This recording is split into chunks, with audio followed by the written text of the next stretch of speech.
Hello once again, everyone. This is Mr. V. Hill. Today we're going to be talking about functions with domain restrictions. So far in Algebra 1, we've basically covered three kinds of functions. First one we looked at were linear functions, where we have f of x or y, those are interchangeable, is equal to some number m, the slope, times x plus b. And later on we looked at quadratic functions of form y equals some number a times x squared plus b times x plus c. And we also looked a little bit at exponential functions, f of x equals some number a times another number b raised to the power of x. And for these three, and actually linear and quadratics are just examples of polynomials. So all polynomials and exponentials, the domain for these functions, meaning all possible values of x, is the set of all real numbers, which we denote by that funny looking r. And so, but that's not always going to be the case.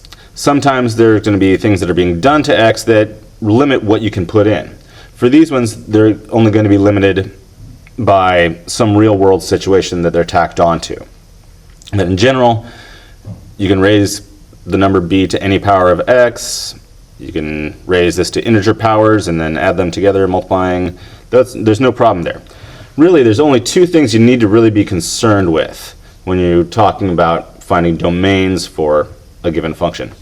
The first one is square roots of negative numbers. You can't take the square root of a negative number. Well, you can, but you won't get a real number. It won't be an element in the set of all real numbers. Those we move up to what are called the complex numbers. But for our purposes, we can't take the square root of a negative number. Also, we cannot divide by 0. And we've all talked about that before. So, looking at the first kind of thing here, we're going to look at square root functions.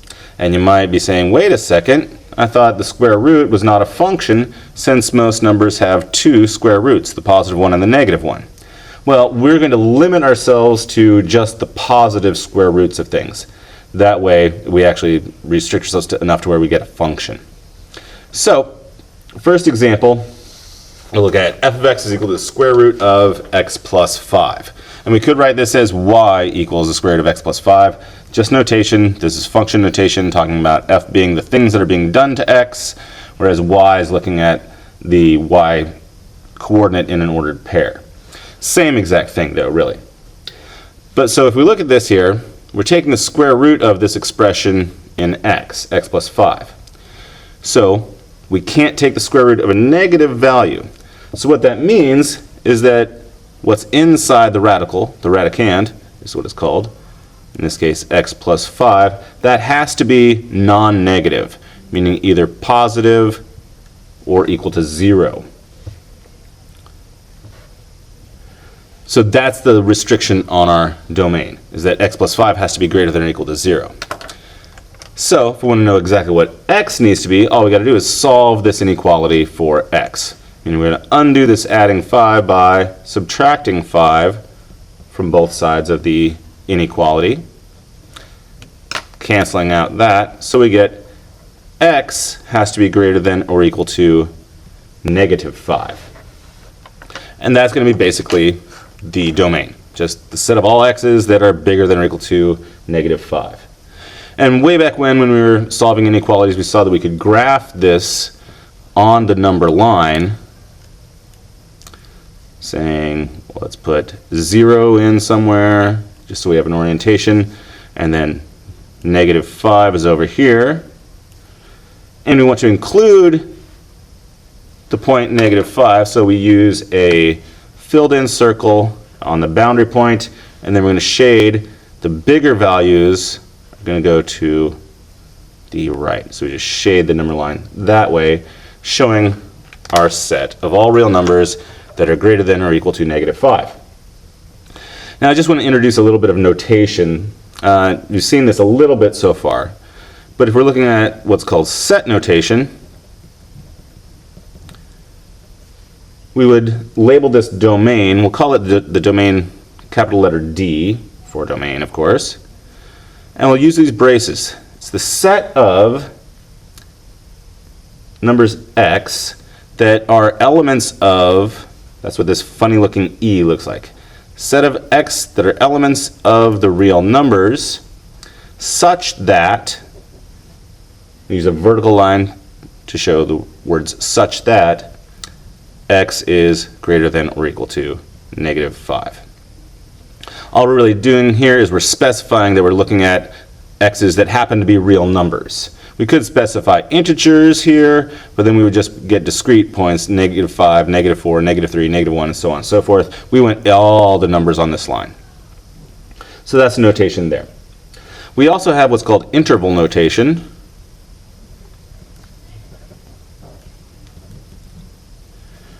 And for that, we'll name the domain D in this way. We want to include the leftmost point of our set, negative 5, so we're going to use a square bracket there.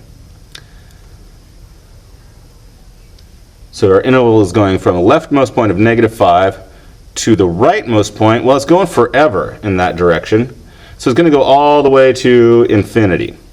But infinity is not a number, so we can't really include that thing in our interval.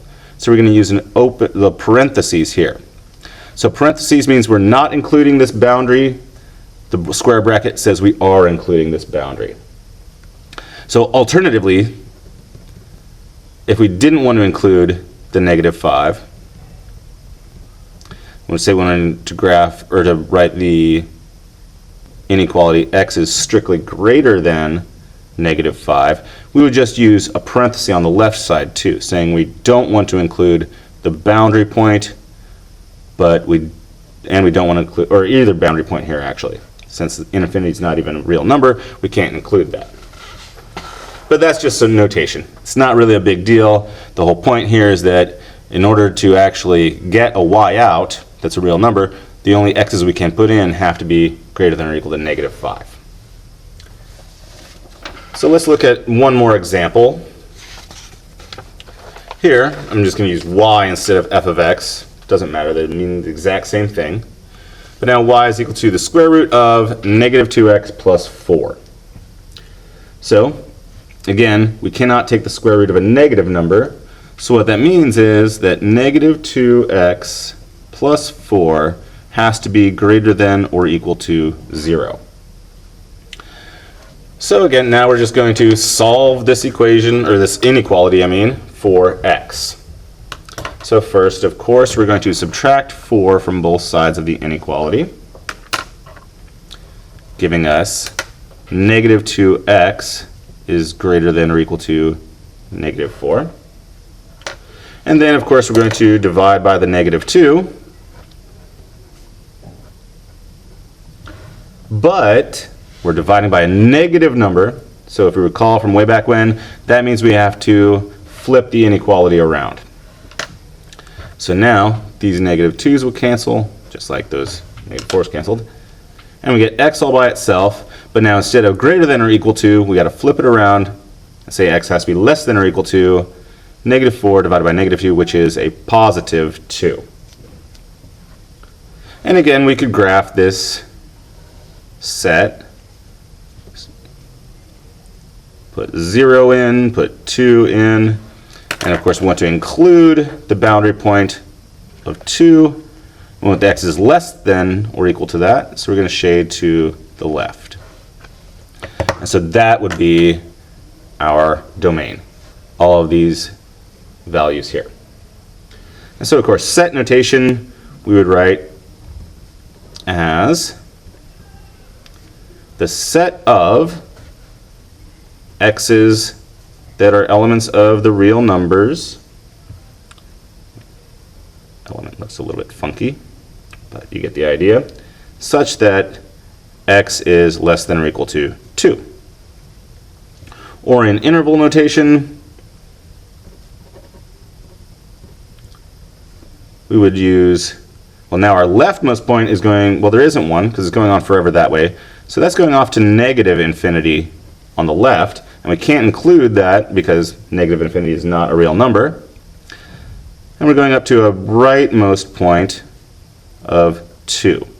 and we use a square bracket there to say we are including that point 2.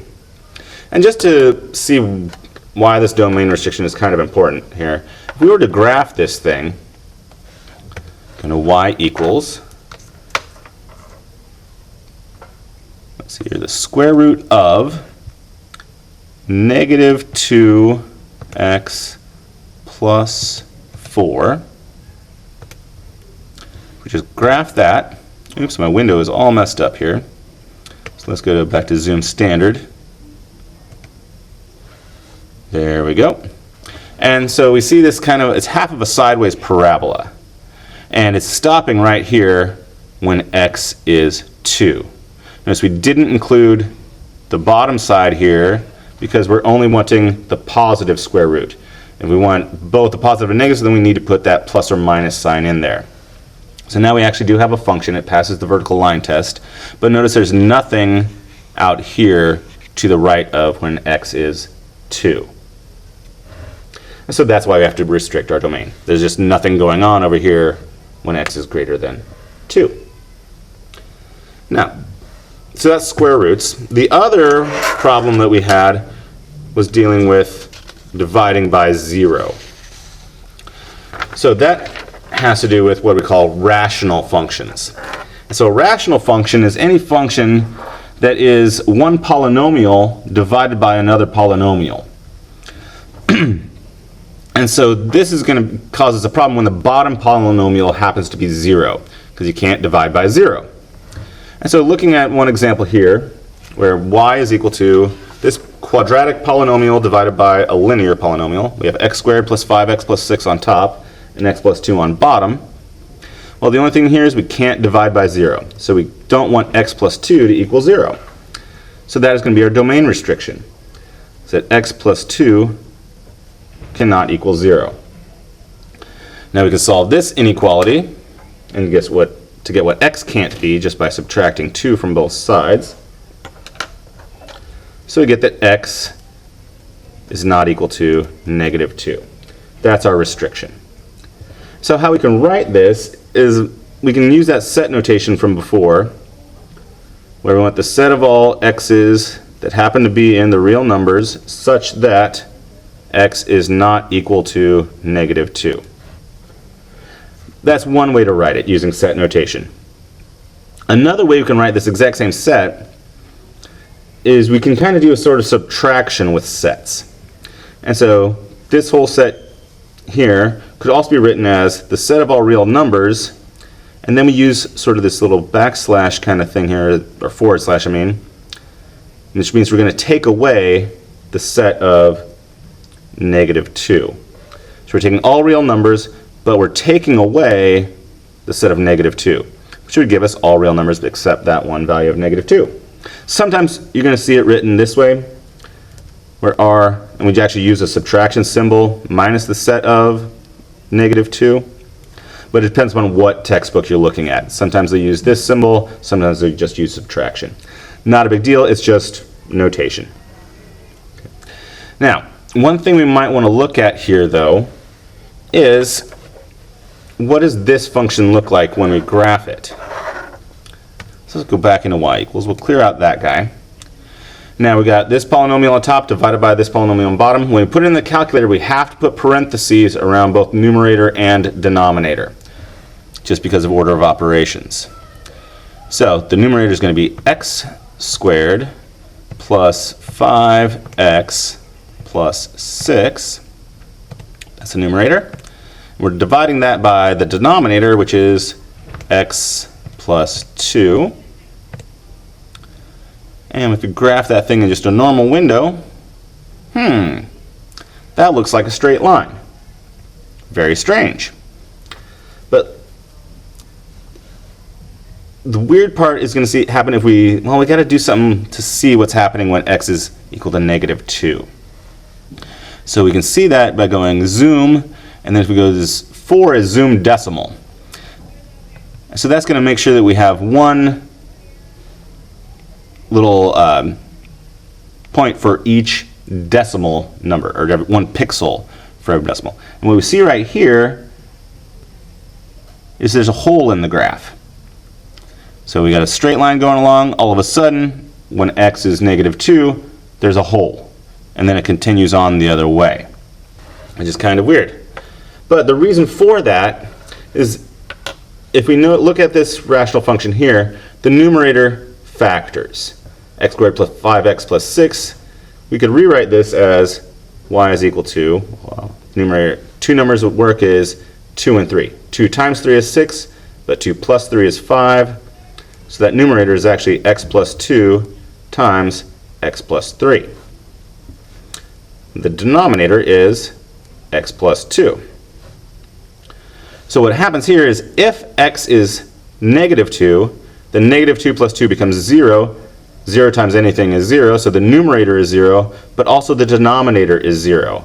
And even 0 divided by 0, that's also supposedly undefined. It's actually what's called an indeterminate form, but we're going to leave that for later.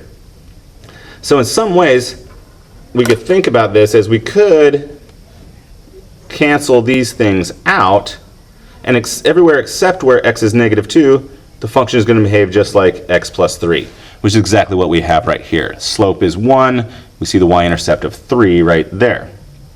But we just can't have x equaling -2. And this thing has a name. This is what we call a discontinuity. There's a jump in the graph. And so what we say here is that x equals -2 is a removable discontinuity.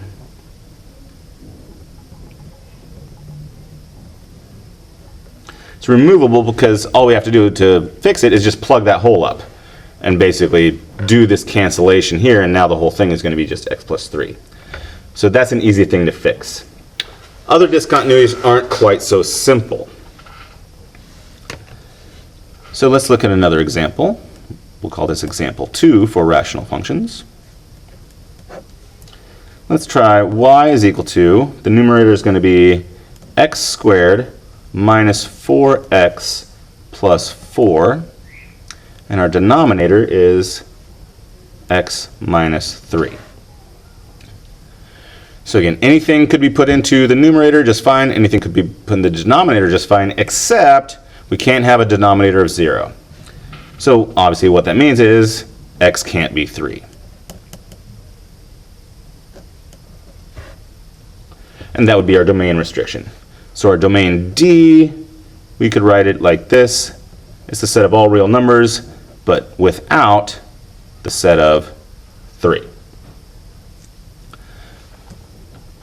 Now, something weird's going to happen here.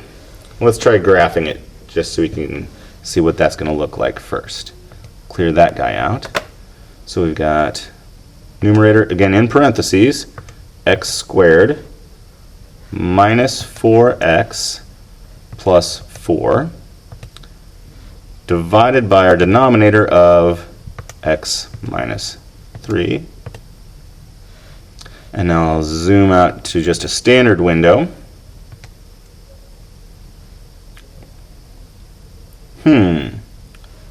That's really weird. Seems you're going in a straight line right here, and then just curves off and shoots straight down right there as it's getting to x equals 3. And here it shoots off up if we're coming in from the left, straight line, and then all of a sudden it shoots straight up. Okay.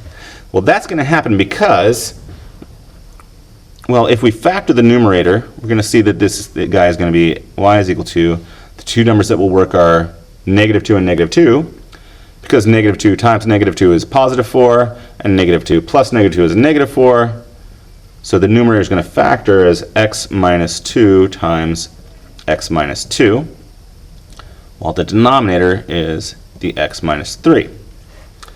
So now there is no factor of x minus 3 on top to cancel out, like there was over here to cancel out this x plus 2 on bottom. So here, there's no way to remove this discontinuity that's going to happen at x equals 3. And we call this thing an infinite discontinuity.